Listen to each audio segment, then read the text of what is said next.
Halo semuanya, perkenalkan kami dari kelompok 3 izin mempresentasikan mengenai HACCP dari PT Balai Ekstrak Utama atau BEU. Namun sebelum kami mempresentasikannya, izinkan kami memperkenalkan diri kami terlebih dahulu. Di mana yang pertama ada saya sendiri, yaitu Kezia Evangelista dengan NIM 21105211003. Kemudian ada John yang saat ini berhalangan hadir dikarenakan kendala musibah yang tak terelakkan. John sendiri memiliki NIM 21105211026. Kemudian juga ada Ahmad Iksan Maulana dengan NIM 21105211042. Kemudian ada Mahaga Hekel Ginta Sembiring dengan NIM 21105211050. Maha Adijaya dengan NIM 21105211053. Dan juga Pandu Wisnu Nusantara dengan NIM 21105211065. Baik, kita akan menjelaskan mengenai materi kami. Yang pertama adalah latar belakang, di mana Hazard Analysis and Critical Control Point atau HACCP adalah suatu sistem manajemen risiko yang diterapkan sebagai tindakan preventif dengan tujuan untuk mengidentifikasi, memonitor, dan mengendalikan bahaya dari suatu proses dimulai dari bahan baku hingga produk sampai ke tangan konsumen.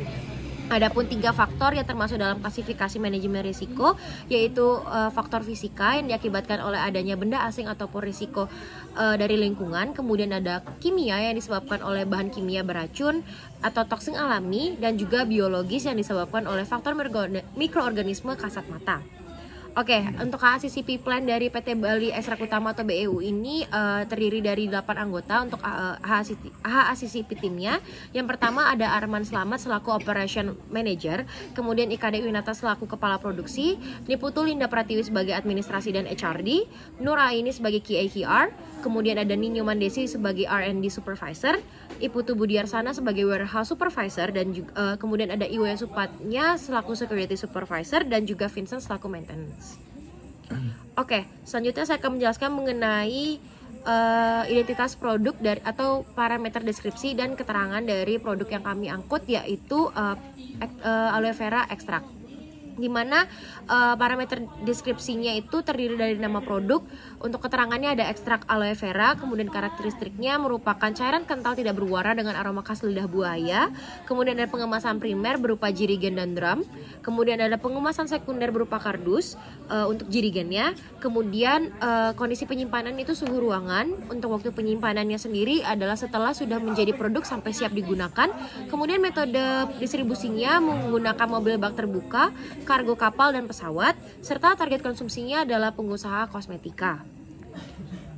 Baik, kemudian ada HACCP PT Balai Ekstrak Utama atau BEU, di mana kami sudah merancang sedikit mengenai HACCP dari hasil wawancara kami. Yang kami tangkap itu yang pertama-tama ada beberapa tahapan, di mana tahapan ini terdiri jadi sortasi, grading, proses, packing, dan distribusi. Dan juga jenis bahayanya diklasifikasikan menjadi 3, yaitu bahaya biologi, kimia, dan fisika.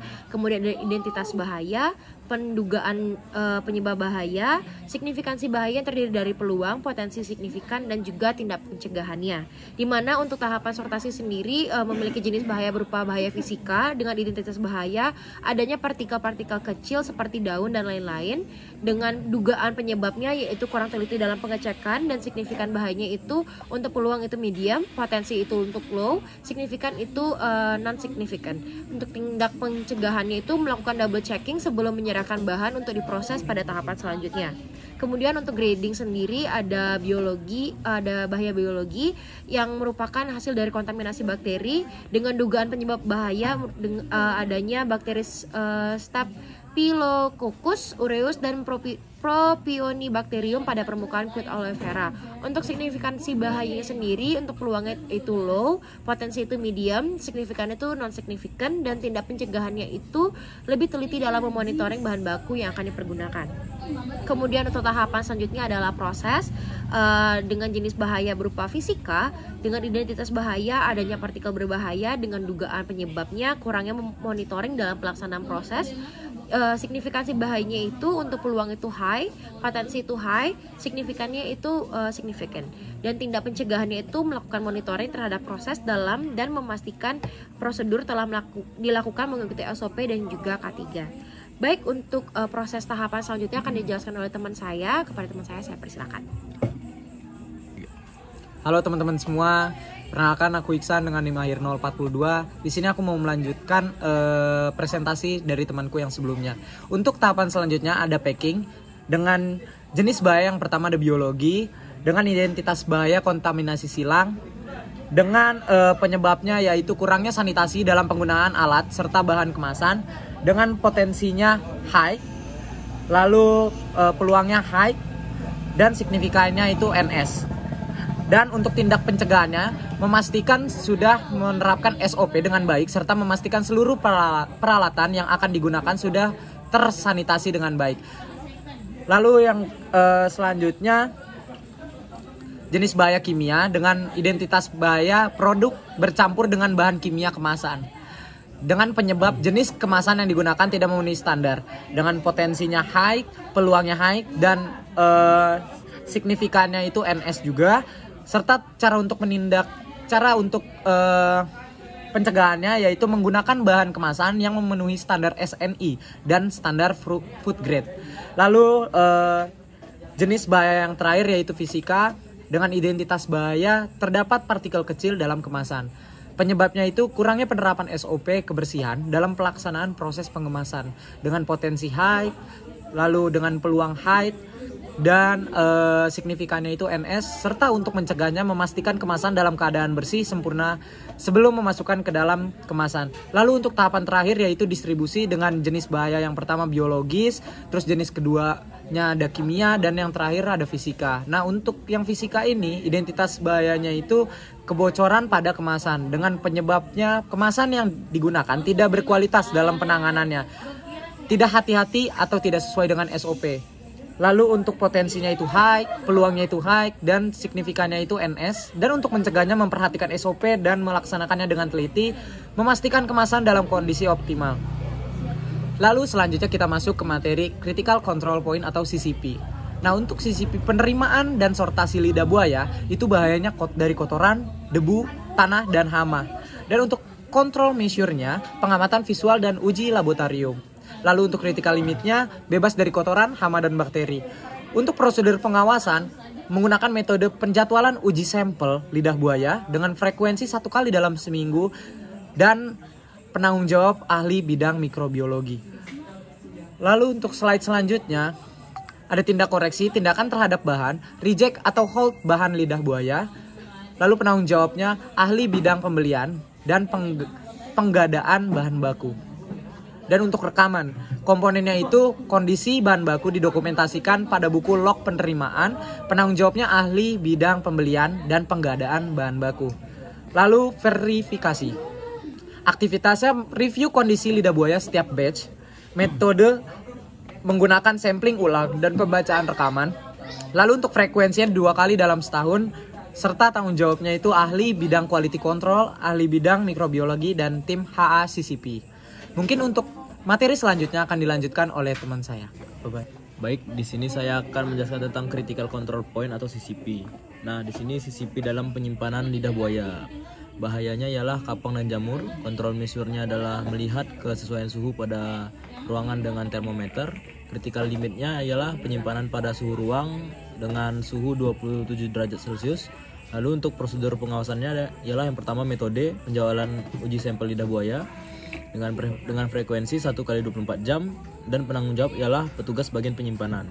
Lalu selanjutnya adalah tindakan koreksi, tindakan terhadap bahan, melakukan pengaturan ulang pada suhu ruang penyimpanan. Penanggung jawab ialah petugas bagian penyimpanan. Lalu di sini ada rekaman. Yang pertama ada komponen, proses penyimpanan lidah buaya didokumentasikan pada logbook. Lalu penanggung jawabnya ialah petugas bagian penyimpanan. Lalu untuk bagian verifikasi ialah aktivitas, review form pembersihan ruangan dan alat setiap harinya. Lalu metode pembacaan rekaman, frekuensi ialah 1 kali dalam 24 jam. Lalu penanggung jawabnya ialah petugas bagian penyimpanan. Selanjutnya saya akan menjelaskan tentang Operational Request Program atau OPRP.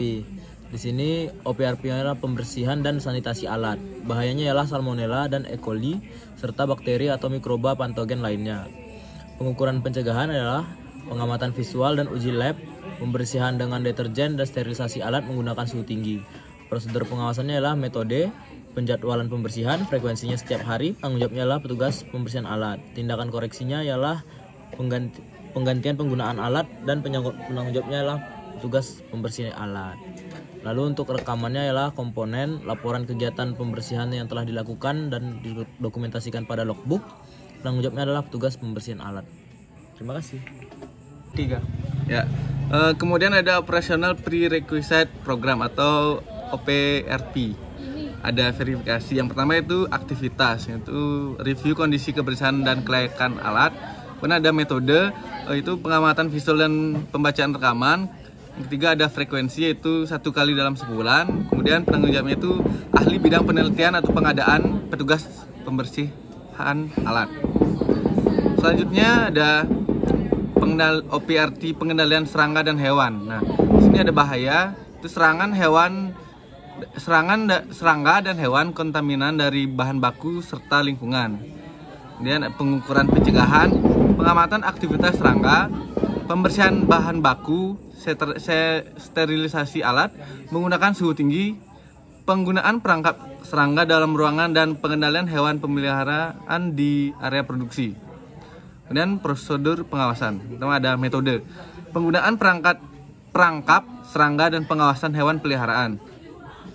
Kedua ada frekuensi, itu setiap hari dengan penanggung jawab petugas pengendali serangga dan hewan. Kemudian ada tindakan koreksi, tindakan terhadap pembersihan bahan dan alat, penanggung jawab petugas pengendalian serangga dan hewan. Sekian dari saya, terima kasih. Action. Baik, di sini saya akan melanjutkan yang dimana operasional prerequisite program atau OPRP. Yang pertama di sini ada rekaman, komponen, laporan kegiatan pengendalian yang telah dilakukan dan didokumentasikan pada buku log petugas pengendalian serangga dan hewan. Yang kedua yaitu ada verifikasi aktivitas, review kondisi lingkungan produksi, metode, pengamatan visual dan pembacaan rekaman. Yang terus lalu ada frekuensi 1 kali dalam sehari. Yang terakhir ada penanggung jawab petugas pengendalian serangga dan hewan. Next di sini ada jadwal verifikasi sistem operasional yang dimana ada aktivitas verifikasi terencana, membuat jadwal verifikasi dan inspeksi. Waktu pelaksanaan setiap 3 bulan. Penanggung jawab tindakan yaitu QA atau QC supervisor, penanggung jawab untuk peninjauan kembali atau persetujuan operasional manager. Lalu ada peninjauan kembali rencana HACCP dan penerapannya. Waktu pelaksanaannya setiap 6 bulan. Penanggung jawab QC supervisor, penanggung jawab untuk peninjauan kembali atau persetujuan operation manager. Lalu pengadaan dan koreksi pengawasan OPRP dan CCP. Waktu pelaksanaannya setiap 3 bulan. Penanggung jawab R&D supervisor, penanggung jawab untuk peninjauan kembali atau persetujuan yaitu operation manager. Lalu ada pengoperasian, pengkalibrasian peralatan pengawasan. Waktu pelaksanaan setiap 3 bulan. Penanggung jawab tindakan yaitu ada warehouse supervisor, penanggung jawab untuk peninjauan kembali atau persetujuan yaitu operation manager. Lalu ada peninjauan kembali rekaman tindakan. Waktu pelaksanaannya setiap 3 bulan. Penanggung jawab tindakan yaitu QC supervisor, penanggung jawab untuk peninjauan kembali atau persetujuan operation manager. Lalu yang terakhir perawatan dan pemeliharaan. Waktu pelaksanaannya setiap 3 bulan. Penanggung jawab tindakan yaitu maintenance, penanggung jawab untuk peninjauan kembali atau persetujuan yaitu operation manager. Sekian dari saya akan kembalikan ke Saudari Kezia. Terima kasih. 3. Baik, sekian presentasi kami mengenai HACCP Plan untuk PT Balai Ekstrak Utama atau BUU. Mohon maaf apabila ada kesalahan dalam perkataan kami ataupun perbuatan kami selama presentasi berlangsung. Kami harap apa yang menjadi bahan presentasi kami pada malam hari ini dapat berguna bagi sesama kita semua. Sekian dari kami ucapkan terima kasih Om. Santi Om. Sampai jumpa.